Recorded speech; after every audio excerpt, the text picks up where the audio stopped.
շնորհակալ ենք, որ եկաք տաղավար, մի քանի թեմաների հետ կապված ձեր խոսքը կլսենք։ Իրապես մենք ամոթալի օրեր ենք ապրում, կուզեմ ձեր մեկնաբանությունը վերջերս կառավարության հարցուպատասխանի ժամանակ Նիկոլ Փաշինյանը ազգային ժողովում ուղղակի ամոթալի է անգամ այդ բառերը կրկնել, թե ինչ բառերով էր ինքը խոսում վեհափառի, սրբազանների հոգևոր դասի մասին, եւ նաեւ մենք երեք էլ տեսանք Հովանավանքում այլևս կարգալույց եղած եւ կամ որպես հոգևորականների ժողովում է հայտնի հոգևոր դասի մայրաթորի կողմից հերձված քահանա Ստյոպա Ասատրյան, որտեղ իրեն պետք է ավազանի անունով կոչենք, ինչ սադրանքների էր դիմում ինքը երեք Հովանավանքում, խնդրեմ այս մասով ձեր խոսքը եւ ինչ է սպասվում Կիրակի օրը, Փաշինյանը որոշել է, որ պետք է գնա այս կարգալույց եղած ճակերտավոր քահանայի պատարագին։ Ես երևույթին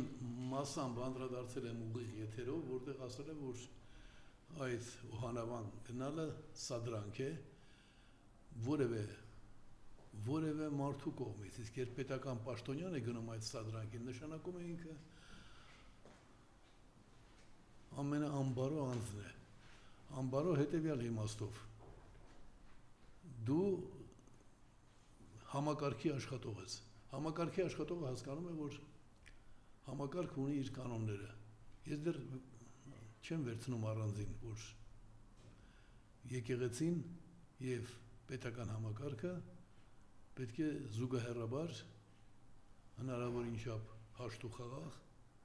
կատարեն իրենց պարտականությունները, դրա մասին չեմ խոսում։ Մենք գիտենք, որ այնտեղ, որտեղ որ չկա կարգ, այնտեղ չի կարող լինել համակարգ,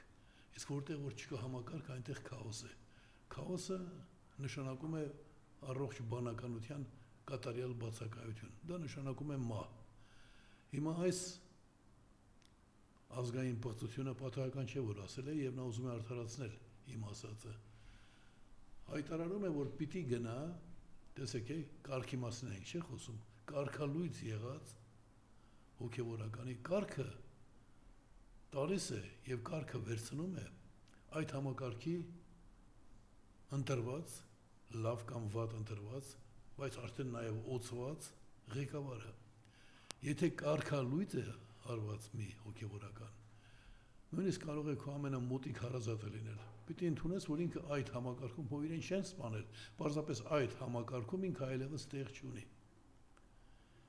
Հիմա բան ու գործ թողած, գերիներին մոռացած, իբրև թե հոգևորականների սխալների հետևից ընկած իրականում ամբողջ համակարգի դեմ ոտնձգություններ սկսած ճիվաղը, ազգային պղծությունը, նոր ներկայացումներ է ստեղծում։ Այս բոլոր ներկայացումները կատարվում են այն բանի համար, որ հուսահատության դուռն հասած հայ մարդիկ մտածեն, որ գիտեք, կան բաներ, որ ես չեմ հասկանում, բայց այնտեղ ինչ-որ մեկը ակտիվ աշխատում է այդ ուղղությամբ, ահագին թշնամիներ ունի, դրան սատարենք ես հոգսերից բրծնենք։ Սա հատուկ մշակված գործելակերպ է։ Եվ որևէ մասնավոր հարցի մասին խոսելիս, տեսեք, նույն իրավիճակի մեկ այլ դրսևորում է, նույն հոգեբանական պատերազմի։ Ազգային խայտառակությունն, ազգային պղծությունը, այլևս խայտառակություն ասել չի կարելի, սա պարզապես պղծություն է։ Ազգային պղծությունը հոգեբանական պատերազմ է հայտարարել սեփական ժողովրդին։ Այդ պատերազմում նրանք, ովքեր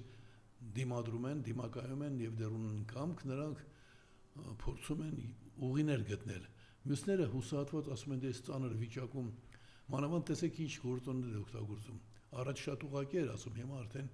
անուղղակի, որովհետև եվրոպական դիտորդները այդ հարցում իր լեզուն կտրեցին, որ ասում էր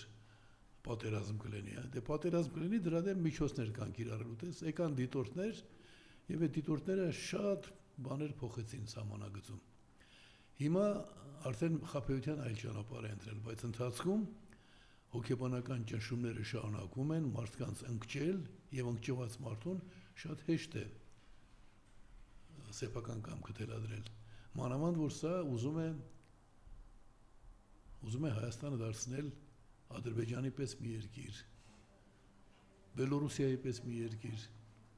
որտեղ իշխանավորը արդեն դառնում է մշտական նույն իշխանավորը, այսինքն ժողովրդավարությունը բացառելու ճանապարհով է գնում։ Ես շատ անգամներ ասել եմ, որ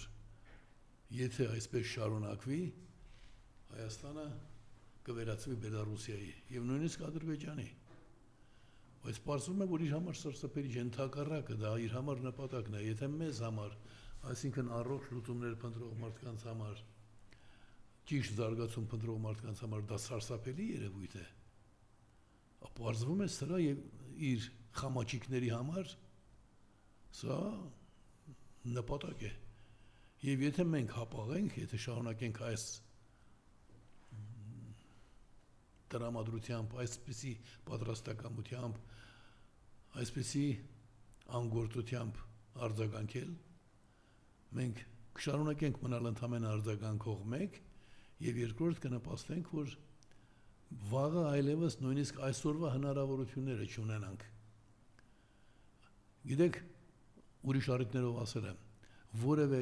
բռնապետություն դառնալու ճանապարհի առաջին քայլը լինում է խափանման միջոցի որպես կալանք կիրառումը, դա առաջին քայլն է։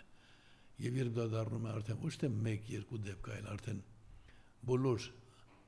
ընդդիմախոսներին է վերաբերում, նշանակում է մենք արդեն մոտեցել ենք այն վերջնագծին, որից հետո հետ դառնալը դժվար կլինի։ Բոլոր են միամիտներին, բոլոր են Նիկոլից ոչ պակաս ազգի թշնամիներին, որ խոսում են ընտրությունների մասին, պատրաստվում են ընտրությունների մասին, չտեսնելով, որ այսօր անելիք կա։ Ես այլևս չեմ ցավակցում։ Դուք Նիկոլի դաշնակիցներն եք։ Հիմա պարոն Հայրիկյան, ամեն դեպքում այս Կիրակի օրը այդ ինքը ինչ է անելու, ըստ էության գնալ կարգալույց եղած այդ հերձվածի պատարագին, դա աղանդավորի պատարակ է դա, չգիտեմ ինչ է։ Կարգալույց արված հոգևորականը իրավունք չունի որևէ կրոնական արարողություն կատարելու։ Դա երեք ինչ-որ մեկի գրածներ կարդացի եւ համամիտեմ իր հետ, ասում էր դա հավասարազոր է նրան, որ բարձրագույն դատական իշխանությունը որևէ դատավորի պաշտոնանկ անի, բայց հետո այդ դատավորը որոշի ինչ-որ գործ քննել, որպես դատավոր։ Դրանք համարժեք բաներ են։ Եվ նա, որ դրան ընթացք է տալիս, ինքը գործող հազարամյա կարող եմ ասել, ավանդույթները խախտելու ճանապարհով է գնում, ունի ստոր հետին նկատառումներ, որևէ ազգ կա իր ավանդույթներով, իր լեզվով, իր արժեքներով եւ ավանդույթներով, իր կանոններով, իր ավանդույթներով նկատի ունեմ նաեւ կենցաղային առօրեական։ Եվ երբ որևէ մեկը գնում է արդեն այդպես շատ կանոնակարգված համակարգի դեմ, նշանակում է ինքը ժողովրդին փորձում է կտրել արմատներից։ Մի այսպիսի ֆիլմ կա Հարություն անունով, որը վերաբերում է լեզվին, ուղղագրությանը, այնտեղ սկզբնասում այսպիսի մի բան է ասված. ծառը ապրում է իր արմատներով։ Իսկ անցյալը վերացնել նշանակում է արմատները կտրել։ Արմատներ չունեցող ծառը, եթե դու ծառի ճյուղերն ես կտրում, ծառը կարող է վերականգնվել, բայց երբ արմատներն ես կտրում, վերջացավ այդ ծառը անդառնալորեն ոչինչ անում է։ Սրա գործողությունների 90% ուղղված են դրան։ Նույնիսկ բանակի մասին չարցրեցիք, բայց ասեմ քիչ առաջ մի օրինակ ներկայացրի, բանակը 1.5 տարի դարձնել ժամկետային ծառայությունը 1.5 տարի դարձնելը ինչ է նշանակում։ Նշանակում է ինչ որ տարածություն, կես կիլոմետր կամ 500 բան 1.5 կիլոմետր ինչ որ տարածքում հսկում են 40 հոգի։ Այս փոփոխությունը կատարելուց հետո այդ տարածքում պետք է հսկողություն իրականացնեն 30-ը։ Այսինքն զինվորը, որ ծառայում է այդ հատվածում, նրա ծանրաբեռնվածությունը 25%-ով ավելանալու է։ Այսպիսի ինքնախապեյության պայմաններում մարտական ոգին աստիճանաբար բարձրացնելու եւ գիտեք պրոֆեսիոնալիզմը, արհեստավարժությունը զինվորների բարձրացնելու ճանապարհը հակառակն է, ոչ թե կրճատել, այլ մտածել հզորացնել պաշտպանունակությունը։ Մեր պաշտպանունակությունը առնվազն 1/4-ով պակասում է։ Եթե դա փոխհատուցվեր լավ դաշնակիցների հետ համատեղ ինքնապաշտպանական կամ անվտանգային գործողություններ ձեռնարկելու ծրագրով հասկանալի կլիներ։ Բայց հին դաշնակիցները չկան, նոր դաշնակիցներ չունենք, ու այս պայմաններում, երբ բոլոր ազգերը նման իրավիճակներում գնում են ազգ բանակ ծրագրի իրականացմանը, սա որոշում է Հայաստանի նկատմամբ ոտնձգությունների բացահայտ արկայության դեպքում, հայ գերիների արկայության դեպքում, պատանդների արկայության դեպքում ոչ միայն խոսել խաղաղության մասին, այլ այնպեսի կեցված կընդունել, որ դե ինչ, այլևս ոչ մի վտանգ չկա, գուցե բանակն էլ մեզ պետք չի։ Մինչդեռ եթե մենք բանակ չունենայինք, շատ վաղուց մնացել էինք մի Երևանի տարածքով։ Այսպեսի խոսք կա, չէ՞, վեհապարը որտեղ էլ եղավ, ինքը վեհապար է լինելու, այսինքն Նիկոլ Փաշինյանը կլինի, ով կլինի, ոչ մեկ չի կարող վեհապար լինելու ցրկել, այսպես ասենք, բայց այն բառապաշարը, որ Փաշինյանն է կիրառում, այն բառապաշարը, որը Վալե Սիմոնյանն է խոսում, վերջերս ճեպազրույցի ժամանակ ազգային ժողովում ասում է, թող չհասցնի այն կետին, վեհապարի մասին խոսելիս, իհարկե Ավազանի անունով են իրենք դիմում, թող չհասցնի այն կետին, որ դուրը պատունան չունենա լքելու։ Մենք պիտի աշխատենք, որքան էլ որ սուր իրավիճակի մասին խոսենք, մեր նկարագիրը փորձենք պահպանել։ Ես եղբայրաբար ասում եմ, դուք ձեր երեխաներին եք ոչնչացնում, որովհետև այս գործողությունների պատասխանը ոչ միայն դուք եք տալու, այլ նաև ձեր զավակները։ Եվ խորհուրդ կտամ այդպիսի ստոր արտահայտությունների համար գնալ, հենց այս կիրակի օրը գնալ որևէ գործող եկեղեցի եւ այնտեղ ապաշխարել, ներողություն խնդրել, այլապես ոչ հեռավոր ապագայում շատ շուտ առաջին հերթին դուք ձեր երեխաները ցավոք սրտի հայտնվելու են ամենաստոր վիճակում։ Մենք պատմական փորձառություն ունենք։ Գիտեք 1920 թվականին, երբ ռուս-թուրքական, ավելի ճիշտ Լենին-Աթաթուրք եւ հայ բոլշևիկներն են նրանց հետ ոտնձգություններ ձեռնարկեցին հայ ժողովրդի նկատմամբ, միջազգայինորեն ճանաչված հայ ժողովրդի իրավունքների նկատմամբ, այդ պայմաններում ունեցանք մարդիկ, որ ասում էին նույնը ինչ որ այսօր Նիկոլն է ասում, ազգային պղծություն Նիկոլ Փաշինյանն է ասում։ Նրանք ասում էին, որ վերջ պատերազմը արդեն ավարտվում է, գալիս են մեր բարեկամները, դրանք այլ թուրքեր են եւ ինչ կատարվեց դրանց հետ, ինչ է կատարվելու ձեզ հետ։ Տասնյակ հազարավոր մարդիկ խաբվեցին, որովհետև խաղաղությունը շատ գրավիչ կոչ է, նպատակ է, եւ հավատացին, որովհետև մարդը ստեղծված է հավատալու համար, ոչ թե հակառակը։ Ասված է, չէ, հույս հավատացեր։ Եվ նրանց այդ առողջ մարդկային զգացումները օգտագործվեց նրանց նսեմացնելու, բարոյալքելու, ինչ որ այսօր Հայաստանում է կատարվում, հետո գերի հանձնվելու կոչանել։ Հիմա ասում են խաղաղություն է լինելու, Ադրբեջանի հետ առևտուր ենք անելու, հացահատիկ ենք բերելու, խնդրեմ ես մանիպուլյացիա։ Առևտուր կարող ես անել նաև թշնամուդ հետ։ Եվ առևտուրը դեռ խաղաղություն չի նշանակում։ Ճապոնիան եւ Ռուսաստանը խաղաղության պայմանագիր չունեն, ըստ էության նրանք թշնամական հարաբերությունների մեջ են, Ճապոնիայի Կուրիլյան կղզիների նկատմամբ իր իրավունքների ոտնահարումը չներելու պատճառով, բայց նրանք առևտուր են անում, Ռուսաստանում միլիոնավոր ճապոնական ավտոմեքենաներ կան։ Ինչ վերաբերում է խաղաղությանը, ապա խաղաղությունը սկսում է նախ եւ առաջ բարի կամքի դրսևորումից։ Անկամ բարի կամքի դրսևորումը կարող է խաբուսիկ լինել, բայց նախ պիտի լինի բարի կամք։ Հայ պատանդներ պահելու, Հայաստանին իր կամքը թելադրելու, հայ մարդկանց ցածր կարգի մարդիկ համարելու տրամադրված, նրանց արժանապատվությունը մշտապես ոտնահարելու տրամադրություն ունեցող բռնապետության հետ, գիտեք, առաջ մի քիչ ավելի հեշտ էր, մենք խոսում էինք, ասում էինք, այն կողմում բռնապետ է, այս կողմում ինչ որ չափով ժողովրդավար։ Ցավոք սրտի այդ սահմանն էլ է հիմա վերանում։ Մենք բոլոր առողջ մարդիկ պիտի հասկանան, որ սա դավադրություն է հայ մարդու նկատմամբ։ Ես, ինչպես ասում են, մարտի պատրաստվող զինվորների առաջ կանգնած չեմ, որ խրոխտ խոսքեր ասեմ, հասկանում եմ, որ գործ ունեմ հուսահատության դուրն հաստրած զանգվածի հետ, իմ սիրելի հայրենակիցների հետ, եւ նրանց հետ ընկճվածությունը ինձ պարտադրում է ընտրել այնպիսի բառապաշար եւ այնպիսի խոսելաոճ, որ նրանց համար անցալելի լինի, բայց ես մի բան ունեմ անելու։ Ամբողջ կյանքում պայքարել եմ անարդարության դեմ, հիմա մենք նույնպես անարդար պայմաններում ենք։ Գիտեք ինչ խորհրդանշական բան կա։ Այսօր հոկտեմբերի 24-ն է։ Երբ օրացույցները նայեք, կտեսնեք, որ սա միավորված ազգերի կազմակերպության օրն է։ Հիմա հայեր, փորձեք պատկերացնել, մանավանդ այն մարդիկ, որ 38-40 տարեկան են։ Դες համար հիմա սովորական բան է, չի անկախ Հայաստանը։ Նույնիսկ այս ճիվաղը, ազգային պղծությունը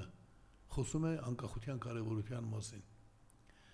Բայց այն ժամանակ 1987 թվականին անկախությունը ոչ միայն արգելված բառեր, այլ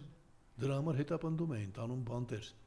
Եվ պատկերացրեք այդ իրավիճակում այս օրը 38 տարի առաջ մենք Հայաստանում սկսեցինք հրատարակել անկախություն անունը կրող շաբաթաթերթ, որը 10 տարուց ավելի գործեց որպես լիարժեք օրաթերթ, հետո արդեն քանի որ կուսակցական թերթ էր, մենք համարեցինք, որ պիտի դառնա ներկազմակերպական շրջաբերական, բայց դա իր դերը կատարեց։ Այսինքն բացարձակապես պետականության վերականգնման նկատմամբ որևէ հույս չունեցող մեր ժողովրդին մենք օգնեցինք հասկանալու, որ մենք էլ բոլոր ազգերի նման պետություն ունենալու իրավունք ունենք։ Եվ այն ինչ անում է այս պղծությունը, այսօր մեր ճակատագիրը տնօրինող քրեական հանցախմբի ղեկավարը, դա պիտի լինի մերժելի։ Այսինքն եթե ես համաձայնեմ հիմա այսօր այստեղ տրվող հարցերի ճշմարտացիության հետ եւ դրանք եւս իմ կողմից գնահատեմ, ոչինչ չի փոխի մեր կյանքում։ Բայց Հայաստանում տեսել եք ընդվզման տարբեր ձևեր են ընտրվում, հիմնականում խորհրդակցություններն են։ Ես մասնակցում եմ դրանցից, երկուսին մասնակցել եմ, հիմա բավական էական դերակատարություն ունեմ ազգային համագործակցություն կոչվող կլոր սեղանում եւ երեք քննարկման ժամանակ առաջարկեցի, որ հապաղելու իրավունք չունենք։ Եթե մենք հապաղենք, ապա Հայաստանը կդառնա Բելոռուսիայի եւ Ադրբեջանի պես երկիր, որն ուղղել է հարյուրապատիկ այդ ստեղծված իրավիճակից դեպի ժողովրդին երկրի տերը դարձնելու ճանապարհը հարյուրապատիկ ավելի դժվար կլինի։ Այնպես որ պիտի հենց այսօր բոլոր այն մարդիկ, որ հուսահատված լինելով հանդերձ դեռ ուզում են ապրել որպես մարդ, արժանապատիվ մարդ, ուզում են աշխարհի կողմից արժանանալ հարգանքի եւ աջակցության։ Գիտեք ինչի արևմուտքը միագույն չի, բոլորը չեն որ հանուն ազատության պատրաստ են իրենց նեղություն տալ, չէ, այլ ազգերի ազատության նկատի ունեմ։ Ասում են, դե չեք ուզում, դա եք հարմարամ, Աստված ձեզ հետ։ Մենք դեմ ենք բռնապետությանը, բայց եթե դուք դա եք ընտրել, դա էլ ընտրեք։ Բայց դրա հիմա բռնապետություն չէ, նույն արևմուտքը ինչու է լրում Փաշինյանի այսօրվա գործողություններից երեք դուք տեսաք այդ նույն արևմուտյան արժեքները որտեղով է արգելված լրագրողների խոչընդոտել աշխատակը խայտարակ հայոյանքները մեր գործընկերների հասցեին Հովանավախուն հասցրել եք ծանոթանալ։ Ինչ որ չափով ծանոթացել են, բայց մենք որպեսզի ճիշտ գործենք, պիտի անաչառ լինենք։ Մեր դեռևս ամբողջական բռնատիրության չենք հասել։ Այն, որ ես եւ դուք այսօր խոսում եք, դա կարող է 2 շաբաթ հետո վերանալ։ Եթե մենք այսօր չանենք մեզնից կախվածը, այն որ այսօր հայ մարդիկ կարող են դեռ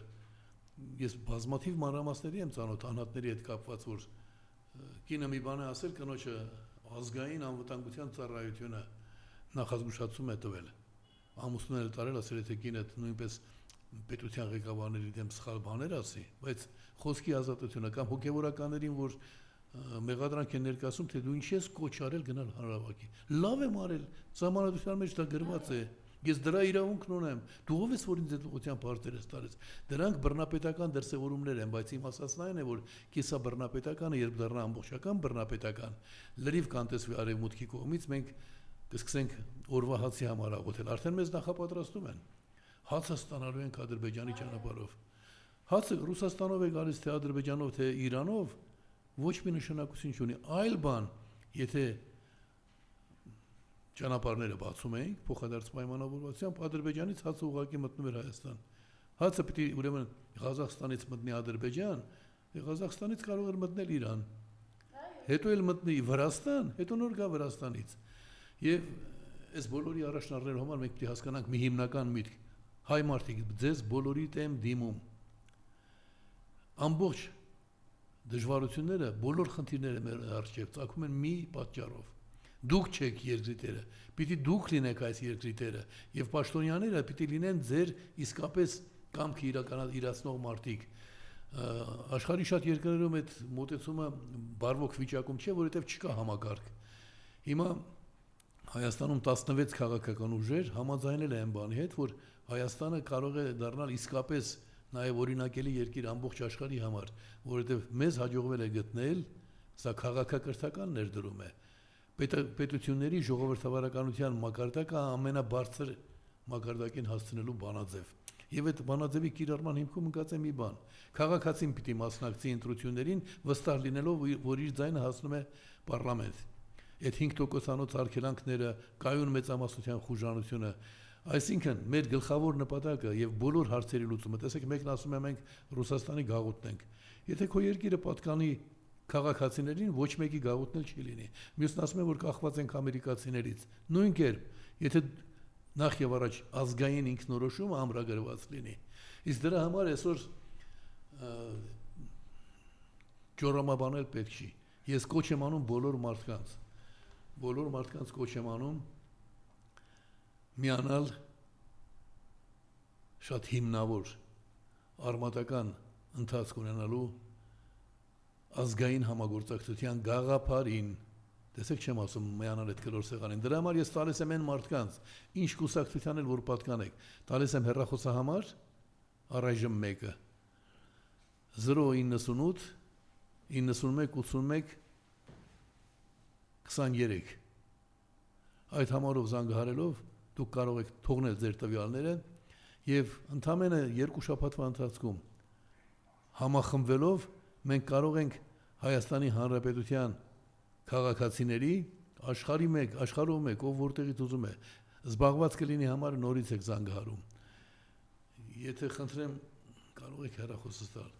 Եվ երկրորդ համարն էլ տամ, որպեսզի դուք խնդիր չունենաք, հիշեք այդ համարները, զանգահարեք, ասեք, որ ուզում եք գրանցվել ազգային համագործակցության համակարգում, եւ ազգային համագործակցության համակարգում գրանցվելուց հետո դուք տեսնեք, թե ինչպեսի արագությամբ մենք փոխում ենք իրավիճակը։ Փոխում ենք, որովհետեւ չփոխել նշանակում է տրվել այս բացասական ընթացքին։ Իսկ ինչ պիտի մենք պատասխանենք վաղը մեր երեխաներին։ Ուրեմն հաջորդ համարը 091 72 07 23։ Խնդրում եմ նորից գրի առեք 091 72 07 23։ Զանգահարում եք, թողնում եք ձեր հեռախոսային համարը,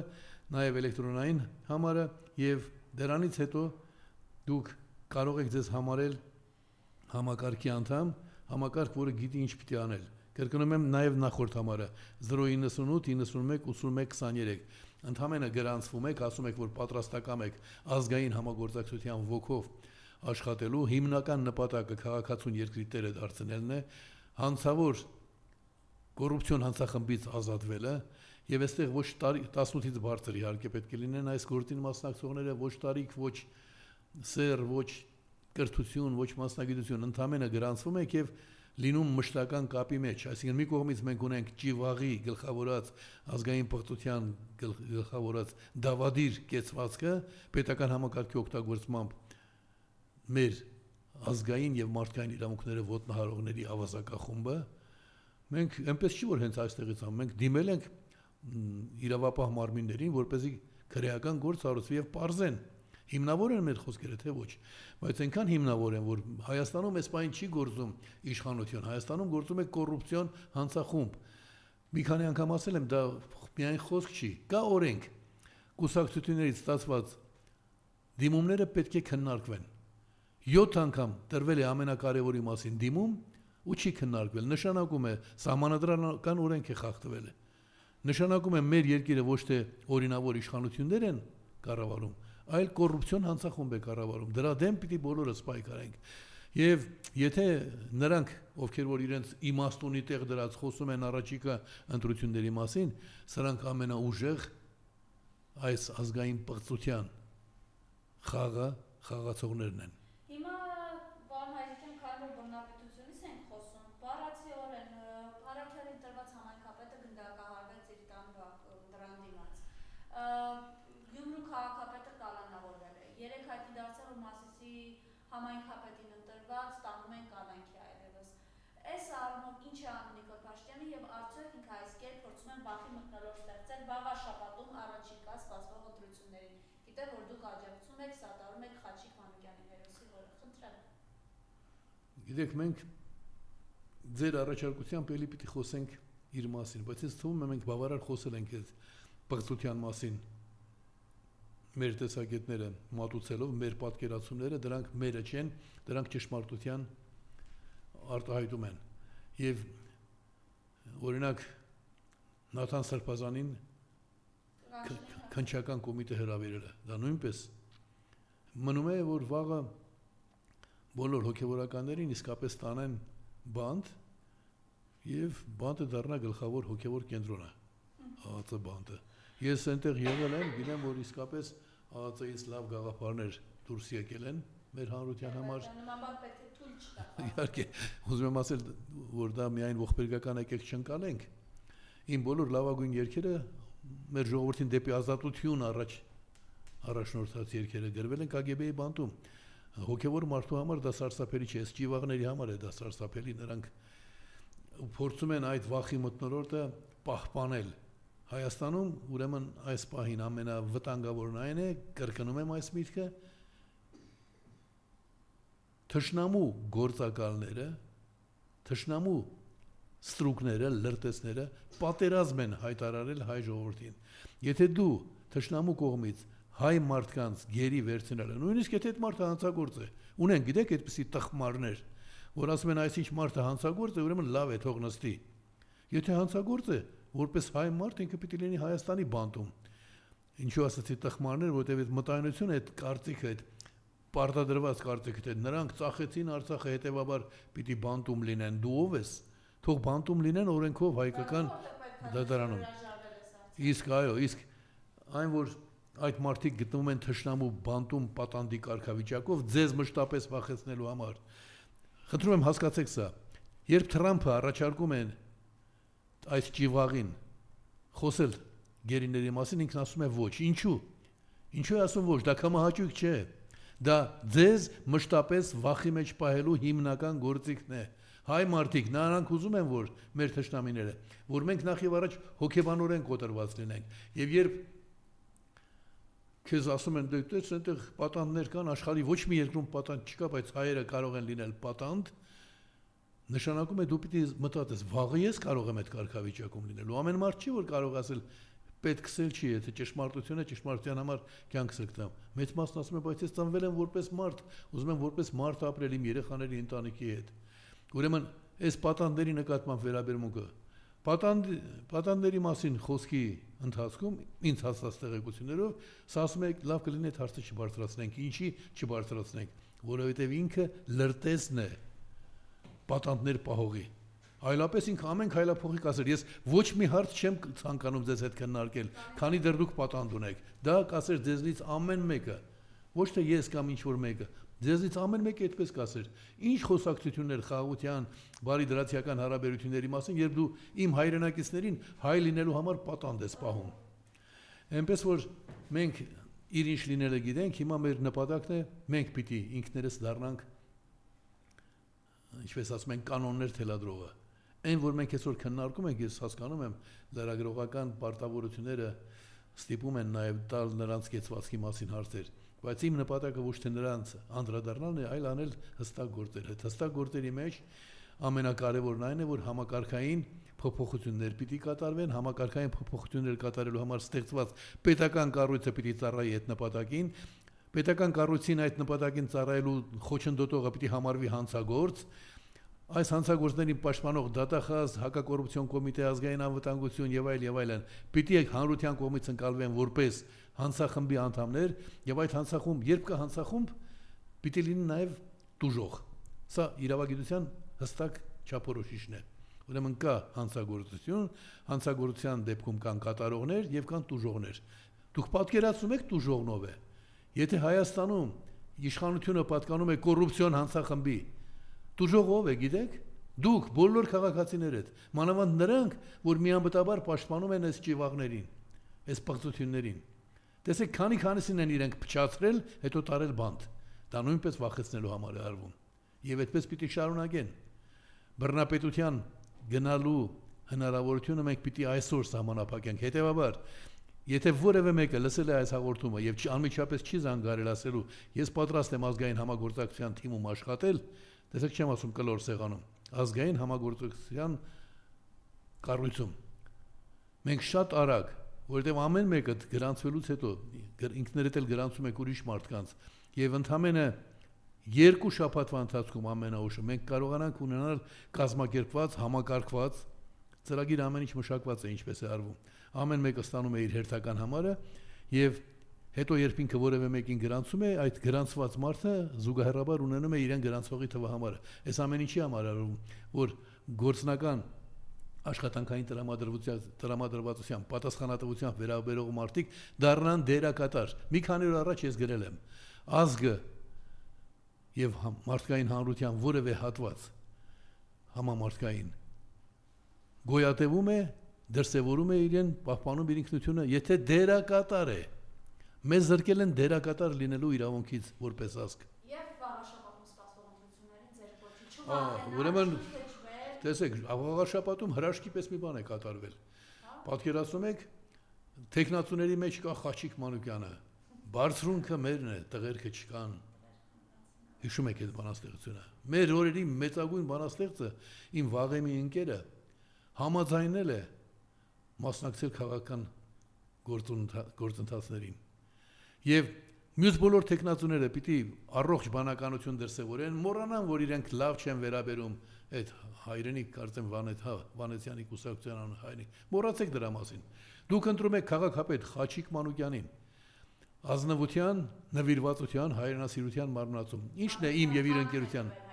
Ինչպես ինքնամնաթանկն է տվել հայրենիքին։ Բնականաբար իր կամովին կարող եմ ասել, որովհետեւ իր դաստիարակությունն էր Վաչագանը։ Ես Խաչիկ Մանուկյանի հետ ինչպես է որ ընկերացել եմ, տեսնելով իր հայրենասիրությունը,